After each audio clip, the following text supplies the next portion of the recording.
Triomphons, chantons d'allégresse, réjouissons-nous devant Dieu, qu'un chant de louange sans cesse à sa gloire monte en tout lieu.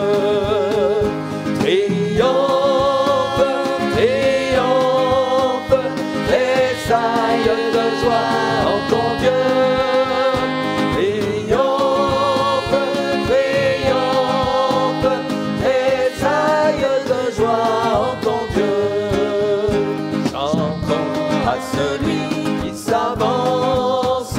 Dans les cieux éternels, il fait entendre avec puissance sa voix, c'est le Dieu d'Israël. Triomphe, triomphe, tressaille de joie en ton Dieu. Triomphe, triomphe, tressaille de joie en ton Dieu. Il donne à son peuple victoire, puissance, force et liberté. À notre Dieu rendons la gloire, louons sa sainte majesté. Triomphe, triomphe, tressaille de joie en ton Dieu. Triomphe, triomphe, tressaille de joie en ton Dieu. Je concert avec les saints anges, faisons retentir notre voix. Chantons à jamais les louanges de l'agneau divin mis en croix. Oui, triomphe, triomphe, triomphe, tressaille de joie en ton Dieu. Triomphe, triomphe, tressaille de joie en ton Dieu. Bonsoir à chacune, à chacun, bienvenue sur ce nouveau partage de la parole de Dieu, de la bonne nouvelle de l'Évangile. Et j'aimerais vous poser une question pour commencer. Alors cette question concerne tout le monde, concerne les chrétiens comme les athées, comme les musulmans ou tout autre gens qui croient en Dieu. Cette question c'est: que donnez-vous à Jésus? Que donnez-vous à Jésus? C'est une question extrêmement importante à laquelle il faut savoir répondre aujourd'hui. Parce que c'est vrai que parfois des gens donnent un petit peu de leur vie à Jésus. Ils donnent la moitié de leur cœur. Mais vous, que donnez-vous à Jésus? Alors j'aimerais vous encourager à travers de ce partage à donner toute votre vie à Jésus. Et au travers de cela, nous allons lire dans Marc 14, verset 3, ce passage où une femme a offert du parfum à Jésus. Comme Jésus était à Béthanie, dans la maison de Simon le lépreux, une femme entra pendant qu'il se trouvait à table. Elle tenait un vase d'albâtre qui renfermait un parfum de nard pur de grand prix. Et, ayant rompu le vase, elle répandit le parfum sur la tête de Jésus. Quelques-uns exprimèrent entre eux leur indignation. « À quoi bon perdre ce parfum? On aurait pu le vendre plus de 300 deniers et les donner aux pauvres. » Et ils s'irritaient contre cette femme. Mais Jésus dit, « Laissez-la. Pourquoi lui faites-vous de la peine? Elle a fait une bonne action à mon égard, car vous avez toujours les pauvres avec vous. Et vous pouvez leur faire du bien quand vous voulez, mais vous ne m'avez pas toujours. Elle a fait ce qu'elle a pu, elle a d'avance embaumé mon corps pour la sépulture. Je vous le dis en vérité, partout où la bonne nouvelle sera prêchée, dans le monde entier, on racontera aussi en mémoire de cette femme ce qu'elle a fait. Amen. » Dans cet épisode, nous retrouvons Jésus avant sa crucifixion et nous retrouvons une femme dont on ne connaît pas le nom qui va aller rencontrer Jésus dans la maison de Simon le lépreux. Elle fit quelque chose de surprenant, elle fit quelque chose vraiment d'étonnant parce que même les disciples se sont indignés par rapport à cela. Elle répandit un parfum de grand prix sur la tête de Jésus. Bien sûr, certains n'ont pas compris ce qu'elle faisait. Il est dit qu'ils exprimaient leur indignation, mais Jésus va louer ce que cette femme a fait. Jésus va honorer même cette femme. Il va même dire qu'on va se souvenir d'elle, de ce qu'elle a fait pour lui. Et c'est au travers de ce récit qu'on se souvient de cet acte d'amour de cette femme pour Jésus. En fait, cette femme a donné à Jésus ce qu'elle avait de plus précieux. Elle avait ce qu'elle avait de plus précieux pour elle. Elle l'a donné à Jésus. Ce parfum était une huile tirée d'une plante, donc le nard, originaire d'Inde, et ce parfum était pur. C'est-à-dire qu'il n'était pas falsifié, il n'était pas trafiqué, il était authentique. Parce que de ce temps-là, des parfums pouvaient être coupés à l'eau ou d'autres choses. Mais ce parfum n'était pas trafiqué. C'est pour cela qu'il était d'un si grand prix. Ce parfum valait 300 deniers. C'est ce qui nous est dit dans le texte. Une somme qui était l'équivalent d'un salaire annuel. Elle a consacré en fait une année de salaire au Seigneur Jésus. Elle a consacré vraiment une année de salaire pour le Seigneur Jésus. Cette femme en fait a voulu témoigner son attachement au Seigneur tant que c'était possible. Peut-être ne pouvait-elle pas prendre soin du corps de Jésus quand il serait mort. Alors elle a d'avance embaumé le corps de Jésus. Tant qu'il était en vie, elle a d'avance embaumé le corps de Jésus. Jésus va lui dire alors qu'elle a fait une noble action à son égard, une action bonne, une belle action. Et cette femme a exprimé en fait son amour et sa consécration au Seigneur. C'est ce que Jésus en fait attend de chacun d'entre nous. Jésus attend notre amour en retour de son amour qu'il a manifesté pour nous. Jésus attend que notre consécration au travers de ce qu'il a donné pour nous. Il attend notre vie tout entière. Notre vie entière, elle doit être pour lui. Jésus a lui-même tout donné pour nous. Il a donné sa vie tout entière pour nous. Il est écrit dans 1 Pierre chapitre 1er, au verset 18, « Ce n'est pas par des choses périssables, par de l'argent ou de l'or, que vous avez été rachetés de la vaine manière de vivre que vous aviez hérité de vos pères. Mais c'est par le sang précieux de Christ, comme d'un agneau sans défaut et sans tache. » Je crois que nous pouvons dire gloire à Dieu en entendant ces paroles. Parce que oui, Jésus a donné ce qu'il avait de plus précieux. Ce n'est pas avec de l'argent ou de l'or que nous avons été rachetés. Mais Jésus a offert ce qu'il avait de plus précieux, afin de payer notre dette qui était sur notre vie. Il a versé son propre sang. On peut comparer le sang de Jésus avec le parfum qu'a offert cette femme. Parce que le sang de Jésus était sans défaut, sans tache, comme il est dit, sans péché. Il est dit qu'il a été tenté comme nous en toutes choses, mais il n'a jamais commis de péché, Jésus. C'est pour cela qu'il était sans défaut, sans tache, comme ce parfum qui était pur, qui n'était pas trafiqué, qui était authentique. Jésus, oui, a donné sa vie pour nous. Son sang est précieux. Et c'est pour cela que le sang de Jésus est efficace pour nous racheter, pour nous purifier tous nos péchés commis, car le sang de Jésus est pur, il est précieux, et il couvre tous nos péchés. En fait, quand nous venons avec ce cœur repentant devant le Seigneur, quand nous venons en lui demandant pardon pour tous nos péchés avec sincérité, eh bien Dieu ne nous voit plus au travers de nos péchés, mais il nous voit au travers du sang de Jésus qui est sur nous. Il nous voit couverts par le sang de Jésus. Il nous voit purifiés, il nous voit pardonnés, parce que le sang de Jésus a purifié tous nos péchés. Dieu le Père a aussi offert ce qu'il avait de plus précieux. Il a offert en fait ce qu'il avait de plus précieux pour nous. Il a offert son propre Fils, unique. Nous lisons dans la parole de Dieu, Dieu a tant aimé le monde, il a tellement aimé le monde, qu'il a donné ce qu'il avait de plus précieux, son Fils unique, son unique Fils, son Fils le plus précieux, afin que quiconque croit en lui ne périsse pas, mais qu'il ait la vie éternelle.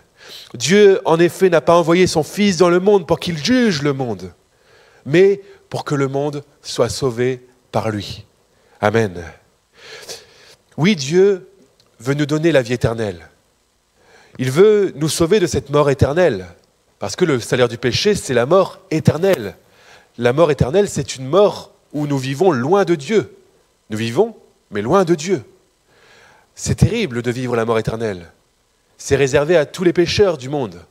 Mais grâce à Jésus, grâce à Dieu qui a envoyé son Fils unique sur la croix pour nous sauver de la mort éternelle, pour que nous vivions la vie éternelle auprès de lui. Car Dieu ne veut pas que nous périssions en fait. Dieu ne s'intéresse à nous.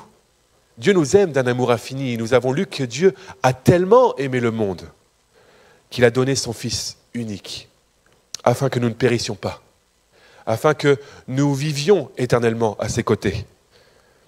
Alors oui, le Seigneur vous ouvre les bras encore aujourd'hui, pour vous accueillir dans sa maison, pour vous accueillir dans son ciel de gloire. C'est pour cela que Jésus est mort à la croix. C'est par amour pour toute l'humanité que Dieu a donné son Fils unique en sacrifice à notre place. Car c'est nous qui méritions la croix. C'est nous qui méritions la croix, c'est nous qui méritions de mourir sur cette croix par nos péchés. Mais Jésus a pris notre place pour nous sauver et nous ouvrir le paradis. Jésus, dans son ministère terrestre, va raconter une parabole, c'est la parabole du fils prodigue. Le fils prodigue, c'est un fils qui a réclamé son héritage et qui a dilapidé son bien, qui a tout dépensé en fait. Mais quand il s'est retrouvé seul en train de garder les cochons, il a regretté son choix. Il est rentré en lui-même et il s'est dit, mais mes serviteurs dans la maison de mon père ont tout ce qu'il faut. Ils ont un toit au-dessus de leur tête, ils ont la nourriture. Alors ce père aurait pu lui faire des reproches, il aurait pu lui dire, je te l'avais dit.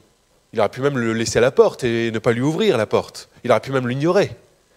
Mais ce fils qui avait un cœur repentant, qui est venu vers son père avec un cœur repentant, a reçu l'accueil de son père, a reçu l'accueil de compassion de son père. Et c'est vrai qu'il aurait pu lui faire des reproches, le père. Mais la réaction du père fut tout autre. Et nous la voyons dans Luc 15 où il est dit « Mais le père dit à ses serviteurs, apportez vite la plus belle robe et l'en revêtez. Mettez-lui un anneau au doigt et des souliers aux pieds. Amenez le veau gras et tuez-le. Mangeons et réjouissons-nous. Car mon fils que voici était mort et il est revenu à la vie. Il était perdu et il est retrouvé. Et ils commencèrent à se réjouir. » Amen.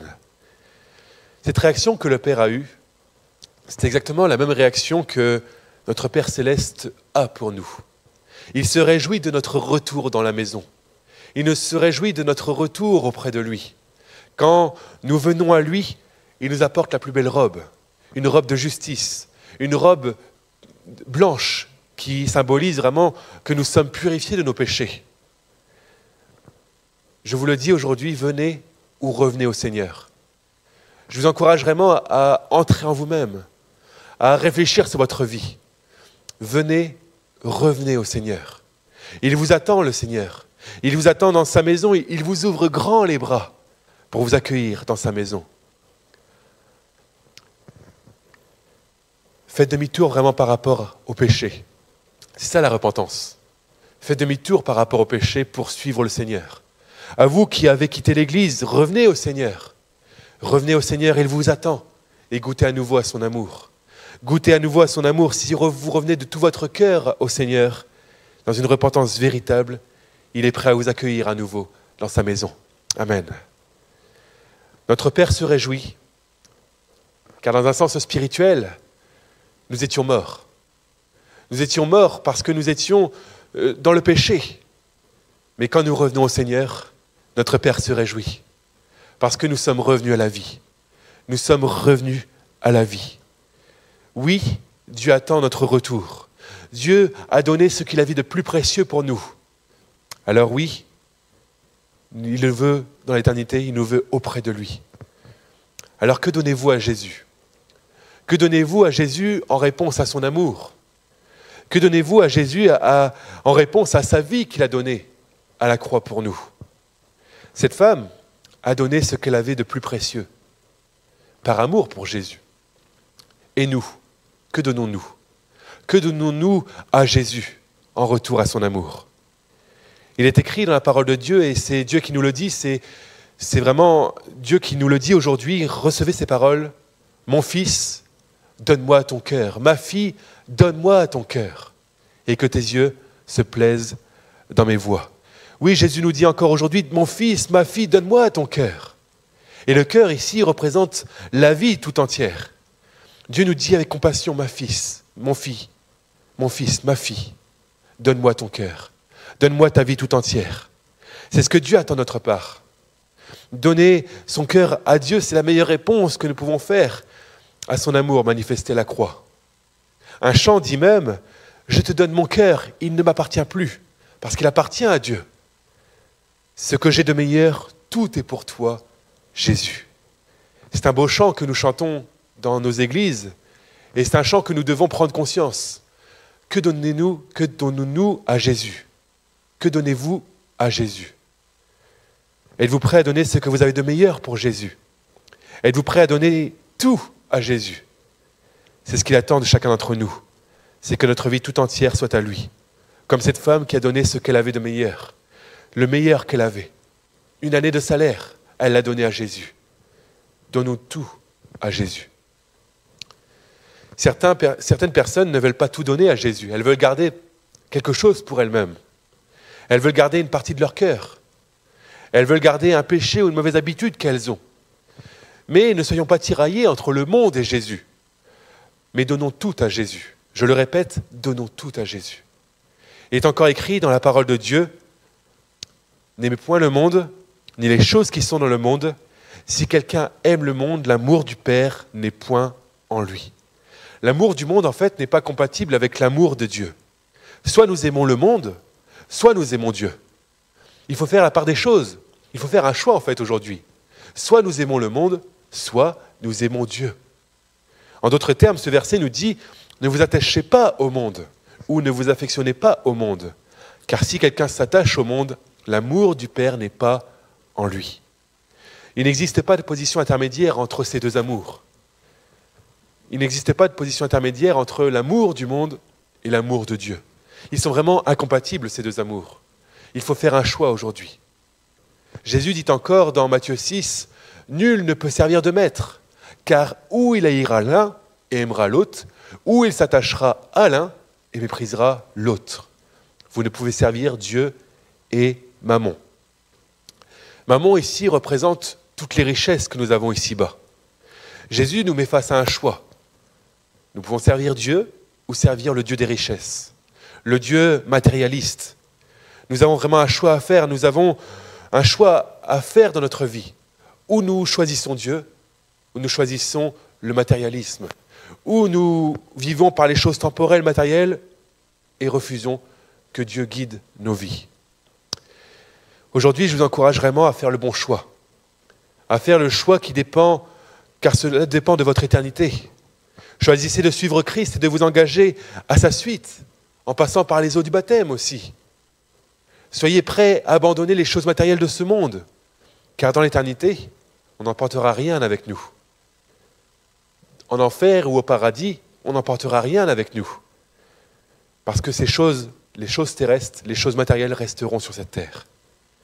L'apôtre Paul dit encore dans Romains 12, « Ne vous conformez pas au siècle présent, mais soyez transformés par le renouvellement de l'intelligence, afin que vous discerniez quelle est la volonté de Dieu, ce qui est bon, agréable et parfait. » Se conformer, c'est entrer dans le moule du monde. C'est vivre selon les modes du monde. Mais aujourd'hui, il y a encore un choix à faire ici.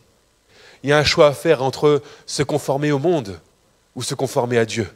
Se conformer, c'est-à-dire obéir au monde, obéir à tout ce qui est dans le monde, ou obéir de tout votre cœur à Dieu, en passant par cette repentance, en donnant votre vie tout entière à Jésus.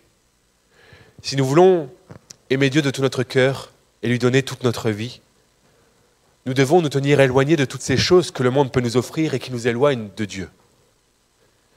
Mais comme le Seigneur l'a dit, nous devons suivre Christ tout entier, nous engager à sa suite.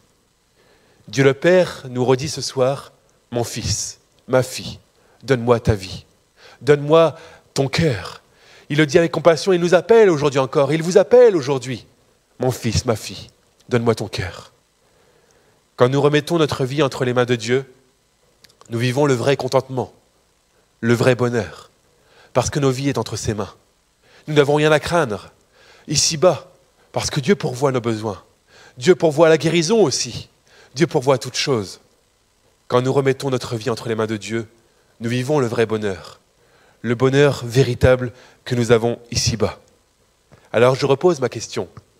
Que donnez-vous à Jésus? Que donnons-nous à Jésus?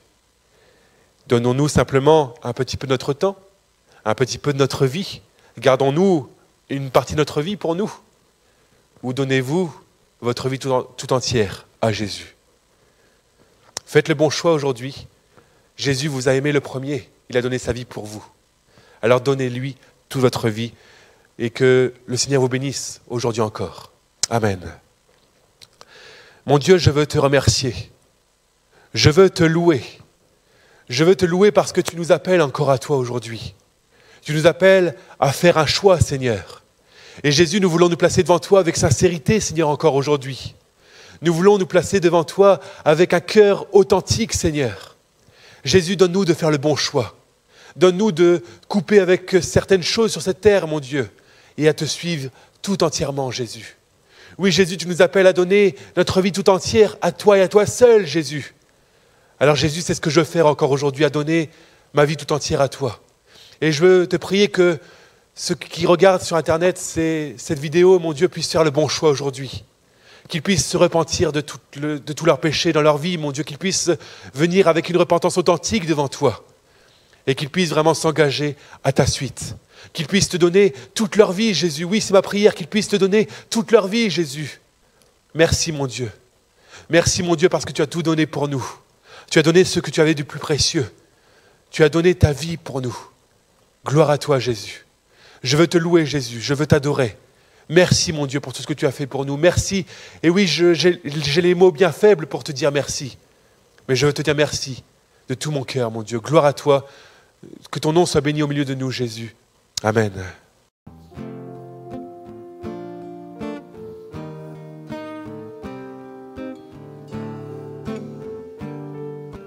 Esprit de sainteté, viens combler nos cœurs. Tout au fond de nos vies, réveille ta puissance. Esprit de sainteté, viens combler nos cœurs. Chaque jour, fais de nous des témoins du Seigneur. Tu es la lumière qui vient nous éclairer, le libérateur qui vient nous délivrer, le consolateur, esprit de vérité, en toi l'espérance et la fidélité. Esprit de sainteté, viens combler nos cœurs. Tout au fond de nos vies, réveille ta puissance. Esprit de sainteté, viens combler nos cœurs. Chaque jour, fais de nous des témoins du Seigneur.